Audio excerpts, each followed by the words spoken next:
Alhamdulillah wa salatu wa salam ala rasulillah amma ba'd. The question is asking here, is a woman supposed to wear niqab or a burqa while she is in ihram? Is she supposed to cover her face? Is she not allowed to? What's the situation with that?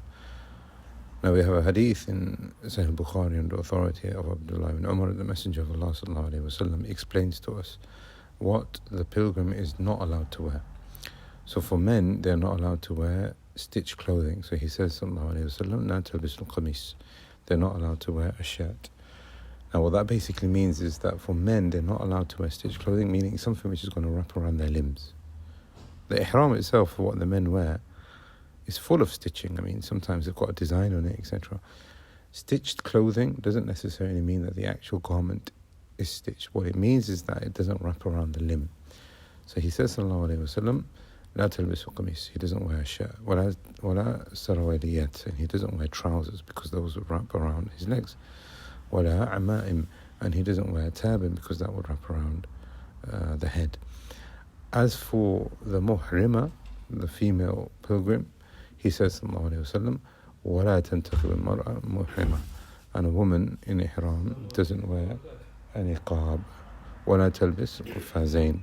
And she doesn't wear gloves. ولا تلبس القفازين.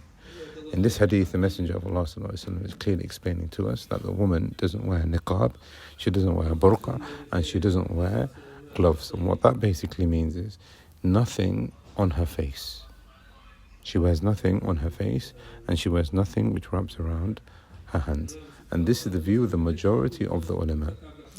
With this, we have to also understand that the majority of the ulama have said, and this is one of the arguments that they've used, that wearing the niqab is not wajib. Because if she's not wearing it in ihram, which is the state of, pilgrimage, then when she's not in a state of ihram, then that is more appropriate for us to say that she doesn't need to wear a niqab, especially the fact that she's going to a place where there's going to be crowded men. So if the Messenger of Allah in this hadith is saying that she doesn't wear niqab, this now becomes the view, or one of the foundations, really, one of the foundational arguments for the majority of the ulama, where they have said that a woman doesn't need to wear niqab. Ulama from all four of the madhabs, the Hanafis, the Malikis, the Shafi'is, and the Hanabila, all of them have ulama from each one of these madhabs that represent another view, which is that it is wajib for them to wear the niqab. Now in this, what they have said, and this is what we're going to continue with, is that what they have said, it doesn't necessarily mean that she doesn't cover her face. It just means that she doesn't wear the niqab.